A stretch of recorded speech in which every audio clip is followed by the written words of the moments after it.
is pretty standard. When you're downsizing government, you make cuts, you assess those cuts, you see who needs to be rehired, who needs to be kept, who needs to be That's not what happened here, though, Stephen. You know that they were rescinded. These aren't normal things. These were terminations that were rescinded.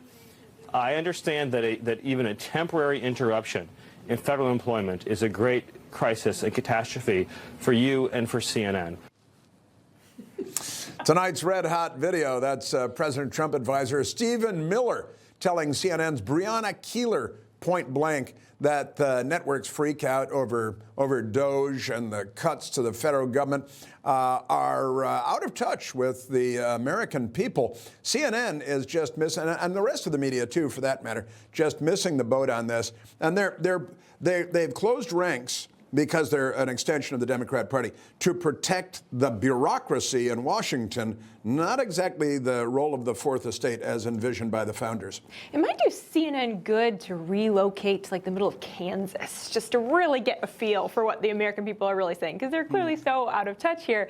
I think the American people are refreshed to see. I know they're refreshed to see finally someone is doing the work of shrinking the federal government, of trying to find out where my money is going. I mean, you think about every single industry, every sector across the country, at some point there's often a downsizing as there's shifts and movement, industries shrink and grow.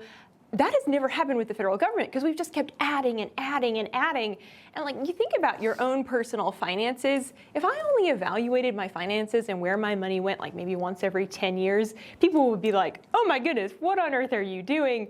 Your financial advisor would be calling you an idiot. But that's essentially what the federal government has done. We've just said, we'll increase, we'll increase, we'll increase. Right. And now that we're pulling back the curtain and lifting up the hood, folks at CNN and the far left are freaking out. This is what healthy government looks like, constantly reevaluating how we are allocating our resources. Healthy government doesn't look like the Pentagon failing the audit every single year. Is that a real thing? No, that's right. It doesn't. No, that's not a healthy government. I have for a long time. No, and that's right. And year after year, the Pentagon is audited, and year after year, they fail the audit, and they can't account for where our money is going. And by the way, you know, not just $5 that they can't find. No, it's generally fairly large dollar figures, but you know, here's another part of this.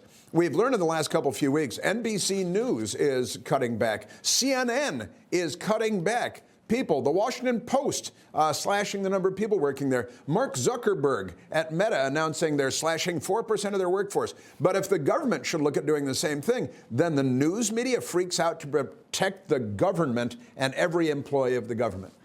What I think Brianna was talking about is how when Trump talks about, hey, let's take care of our veterans, a lot of the people at the Department of Veteran Affairs, they are veterans themselves, and they were laid off for no rhyme or reason. A lot of these are probationary employees, so people who were just on staff for less than a year, so they don't have civil service protections, and so of course they are angry and writing letters to the head of the VA, and even Elon Musk, when he talked about, I think DOGE said, oh, we saved $8 billion.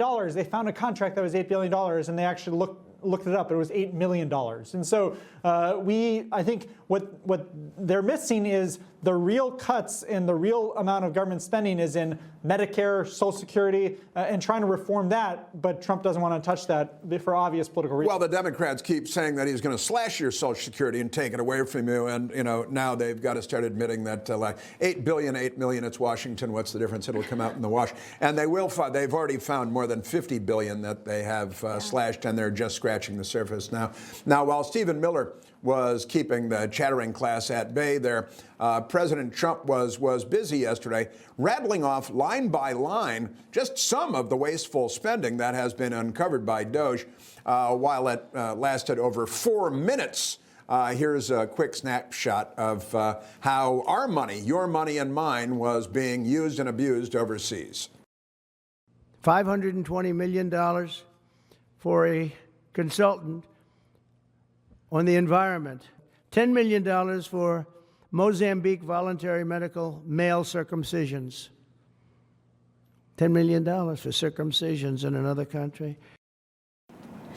Now, Erika, we can't overlook what they described as voluntary circumcisions in Mozambique. Thank God for the American taxpayer. Information. Truth is freedom. Is Newsmax. It's real news for real people.